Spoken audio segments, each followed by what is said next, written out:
Howdy, friends. I hope you're all doing well. So I tried to go live earlier. That did not pan out. I didn't have good connection, and then my phone YouTube crashed, and I just gave up. So I'm recording this one. This will be my very short Tuesday talk show. First of all, a safety topic. I drove past a semi that got hit by a train earlier today out here in West Texas. The semi driver got high stranded trying to go over the hump, you know, where the road goes over the railroad tracks. And that individual, he couldn't get out. The train saw him, obviously, because he stopped not 100 yards past the intersection. So he had to have started stopping, you know, a mile back.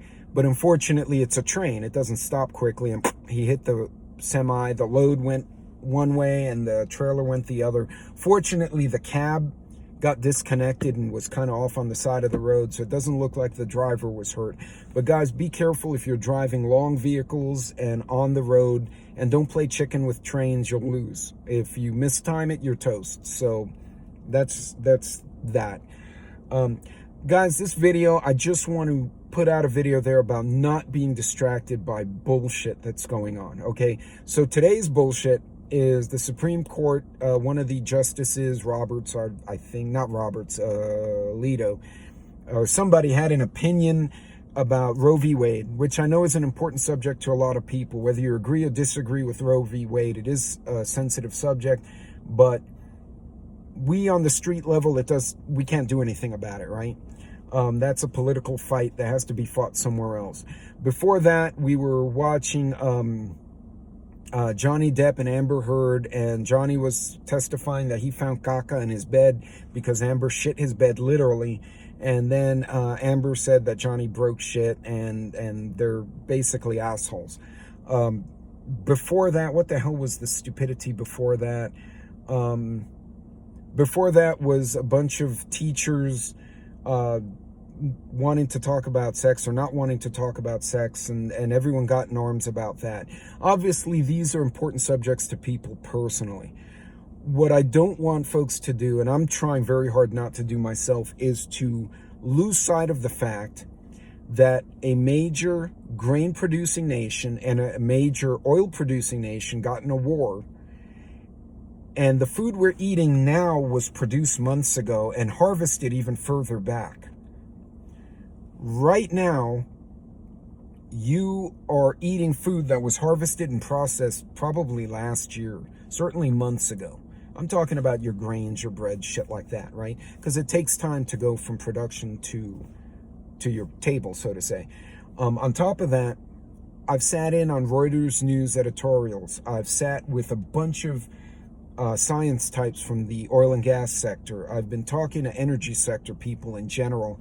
I got to sit in on some financial news, and what I'm hearing from multiple directions in the background, under all the noise about Amber Heard and Johnny's bed with caca, is the fact that the Russian oil that has stopped being produced, even if some of it goes to India or China, it's not like a spigot. You don't turn on an oil well and like it magically comes out. Some do, but not all, right? There's a production process that has to pull the oil out. You have to get drilling crews to make the wells in the first place. Product has to be refined. We've had this major dip and crash in the produced product. At the same time, wheat, corn, a lot of grains that we're eating also have a dip. Those dips, those shortages have not hit the market yet. Part of the reason we're seeing inflation now is because of the dips from 2020. We're already in 2022 and now we're seeing it. My fear is we're so distracted with all this caca and pooping in beds, which is just pendejada, that people are not paying attention to the fact that there are now sovereign nations struggling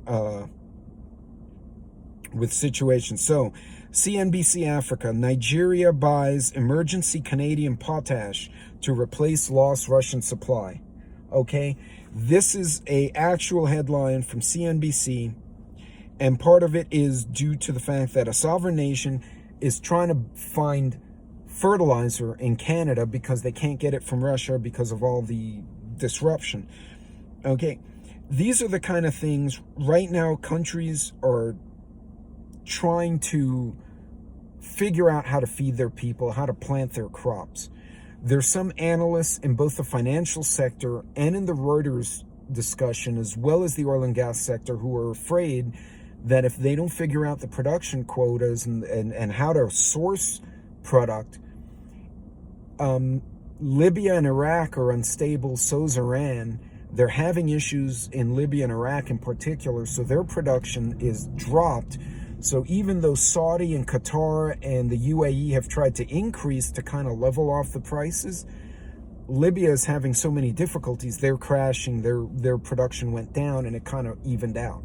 So we're still seeing the high price, plus the market instability, plus the threats to the supply chain.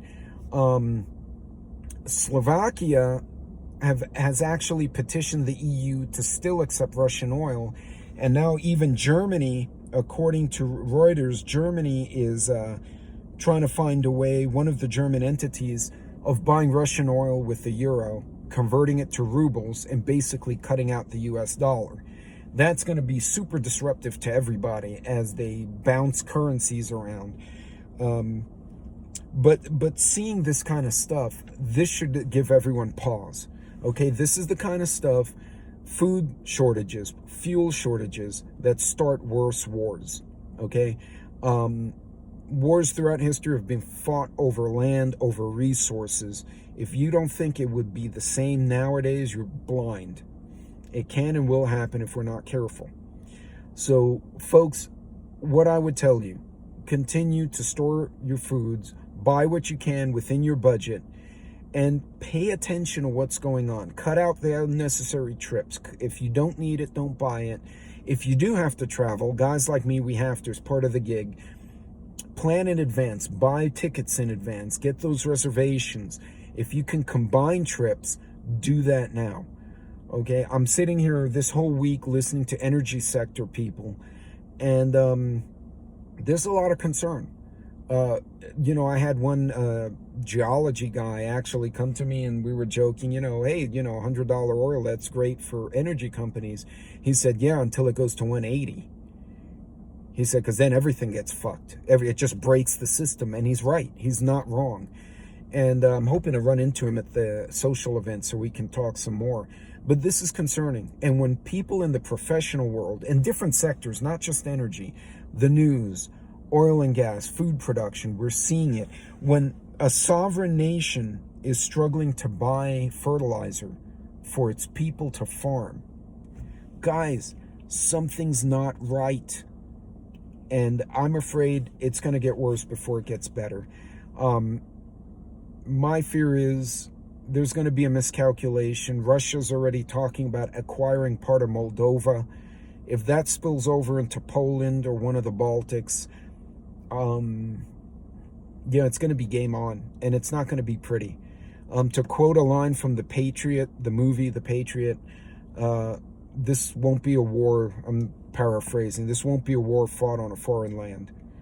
It's going to be something that our families, our kids may see the effect of right here. So, guys, be careful, pay attention to what's going on, get the things you need if you can afford it, if you can find a workaround, or do that too. And just be careful, and whatever you do, don't be distracted by the BS. I could give zero shits if Amber Heard shit Johnny Depp's head for all I care. It's sad that they're having a divorce. I don't care. What we need to care about is taking care of the ones we love and our communities. So guys, be safe out there. I'm going to head over to this event and go talk to the bosses and all the people.